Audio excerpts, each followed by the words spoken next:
Shalom Akim. It's your brother Malcolm from the branch of GMS here in Chicago, coming at you in another lesson of truth. All right, giving all praises, glory, and honor unto Yahweh B'Shem Yahushai. Double honors unto the apostles and the elders of GMS, who are the true leaders of all Israel on earth today. And salutations and honors to the Akim on the four corners of the earth that are doing this work in truth and sincerity, risking their lives and their freedom to do so. To you, I say shalom. I'm going to go into a lesson about the Hamitic myth. And I watched a couple videos, and I'm going to give you some names that you know you should write down and go look up. There's a brother named Professor, what's his name? I wrote it down. Professor Tony Martin. All right, he definitely is an Israelite, and basically, he went into the history of the slave trade and how the Jews were controlling it, and how he was a professor of black history, and he taught in colleges and universities. And he came on a lot of fire when he started teaching this, and he was using other books and outside sources, of course, because Esau controls information, and the reason this story I found intriguing to myself is because I had a very similar experience learning as a teenager that the Israelites was a dark race of people. Actually going to school with in the 7th to 8th grade with with people who were actually referring to themselves as Hebrew Israelites. And one of these particular people, a girl, has been my friend ever since. We've pretty, we don't hang out and stuff like that, but I would see every now and then, here and there, and we talk and chat on the phone every blue moon. But and her brothers were, they wore the Hebrew dress. They didn't wear regular clothes like everybody did, and this was like in the 80s, man, when I was a kid. And people poke fun at them and and that sort of thing.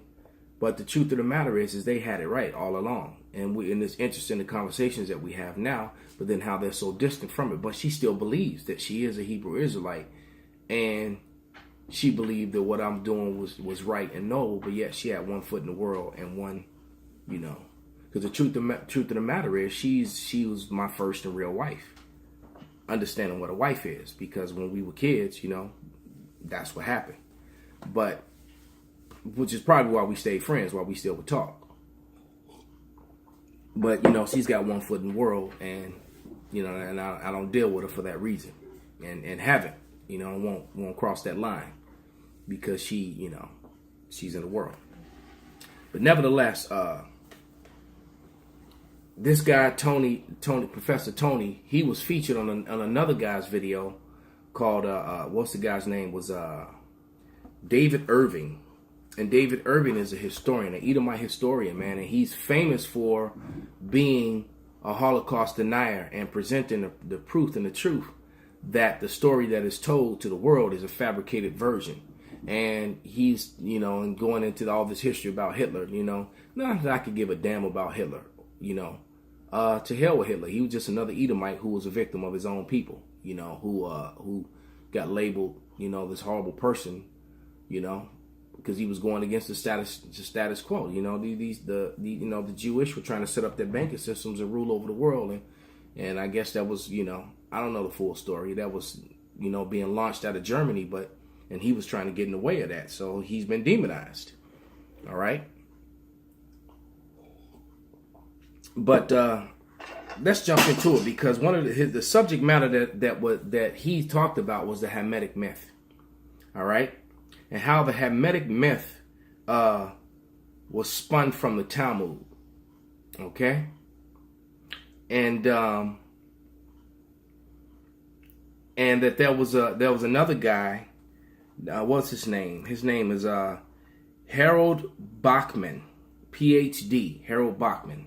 So, and Harold Bachman was the first person to really push that, because I remember hearing that when I was a kid about the curse of Ham, and that's why black people went into captivity. And then Esau always tries to group, that's what he did.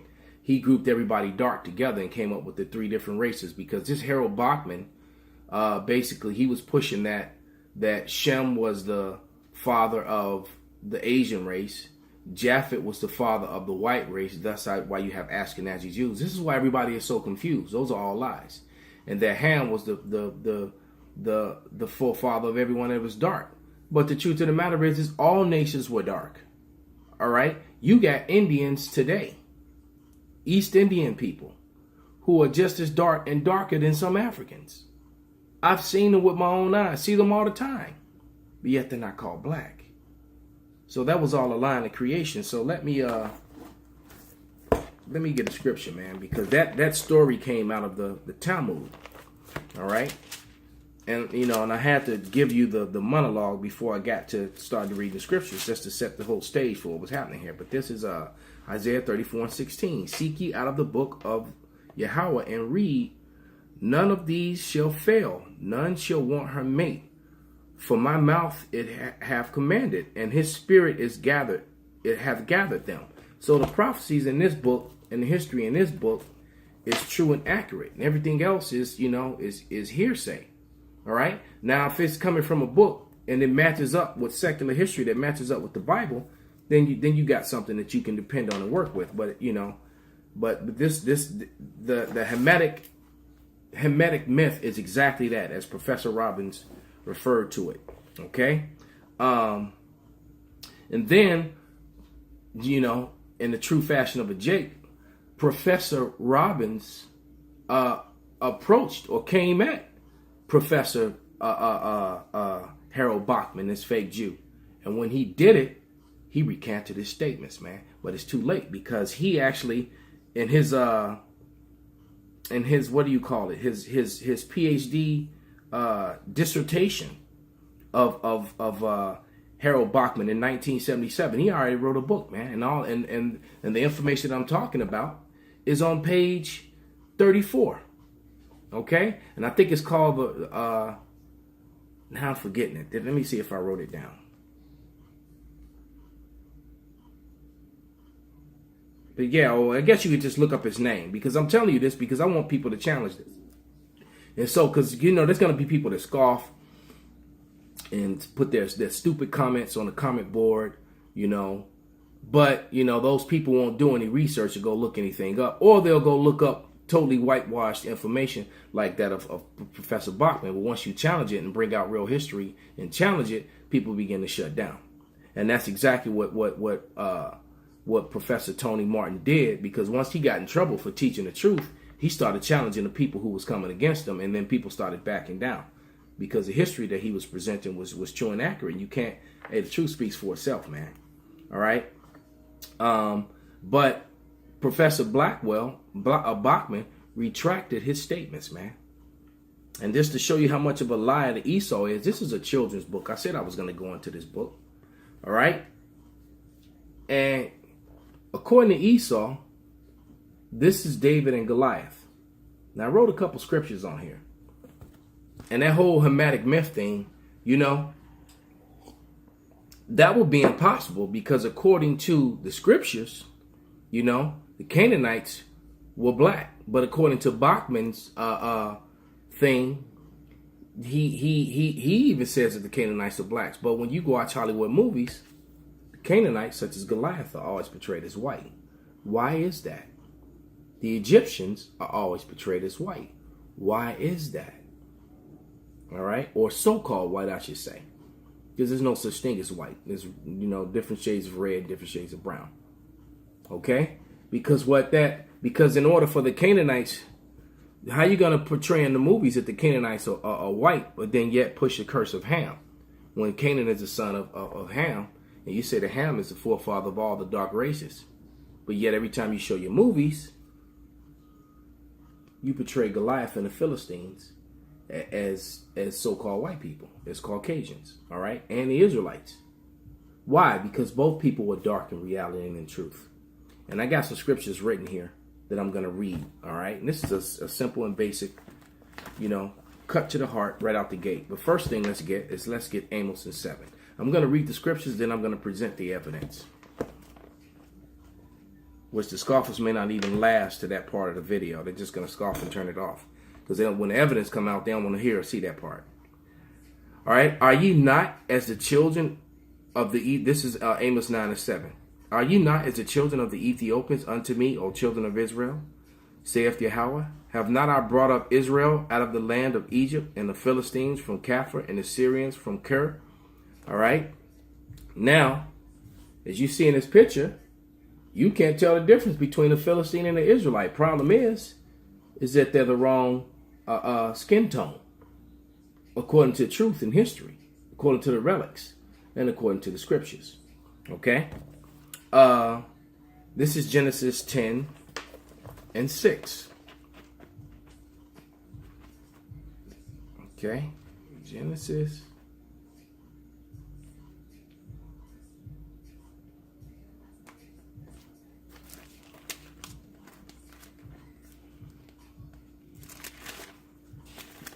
10:6, and it reads, the sons of Ham, Cush, Mizraim, Put, and Canaan. Well, got that old trusty Egypt history and treasures of the ancient civilization right there before you. And there you go. You can look on the back. Those are your Hamites. All right. Okay. As you can look, you're looking on the back of the book. Those are your Hamites right there, man. Okay. And let's turn to see some of the armies of Philistia. This is probably like the 10th time this image has come out. But you know what? I'm going to keep bringing it out, man, until you get it. Okay?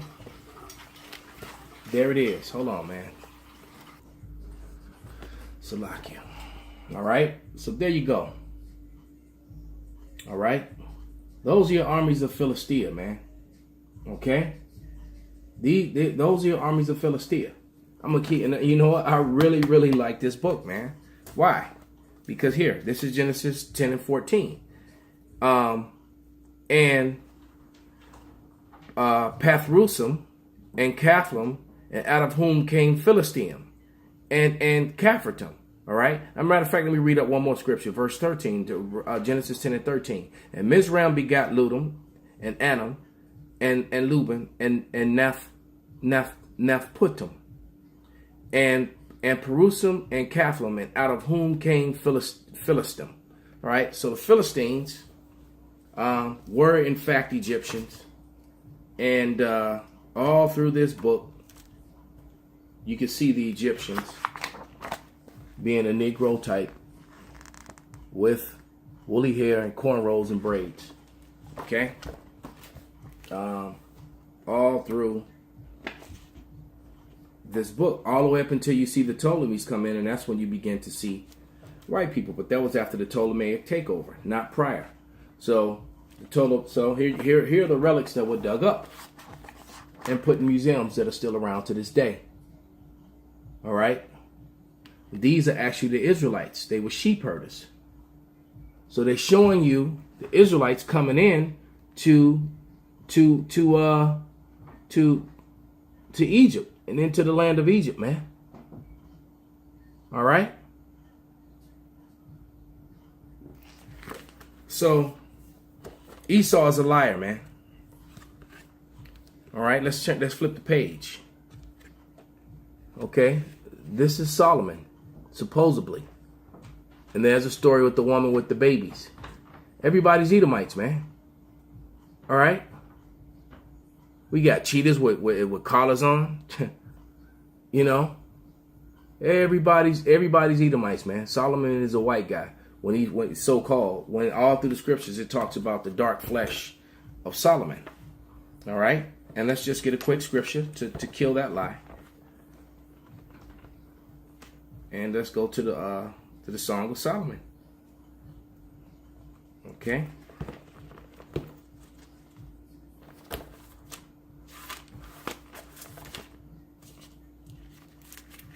Comes after Psalms, the books of Ecclesiastes, and Solomon.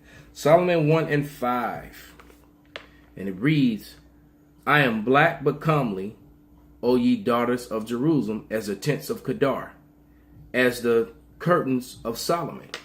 All right. Solomon tells you he's black. And we just looked at the images of the Israelites in this book. portrayed in ornaments that were dug up, and also on the caves of the wall in Thebes. And they showed you Negroid type people, different shades of brown, with cornrows, with braids, and with afros. All right, noses like mine. Okay, thick lips. But look what Esau does. All right, that's supposed to be King Solomon sitting on his throne judging the people. Okay, Esau's a liar, man, and he gets mad when you point it out. Okay, more Israelites in slavery. There they are, building the bricks for the pyramids, man. Which Esau even tried to deny that. He tried to say that the Hamites, peasants, were building it. No, the Hamites were living well, man. The Israelites were working for them. Free labor. Okay? Let's get another quick scripture. Okay? Let's get Lamentations 4:8. Another scripture I actually like, because it's straight to the point. You know, Lamentations is pretty much a cut and dry scripture. Just right before Ezekiel.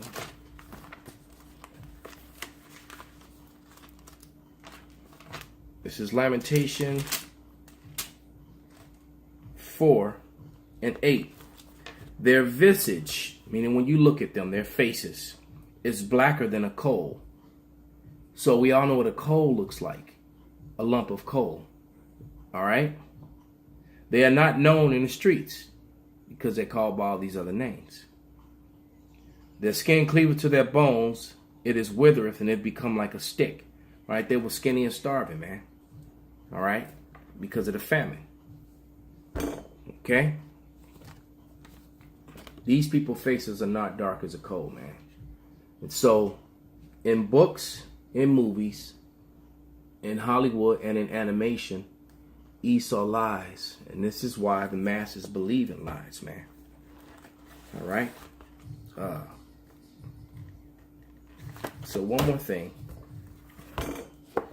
This is a book by Frank M. Snowden Jr. called Blacks in Antiquity.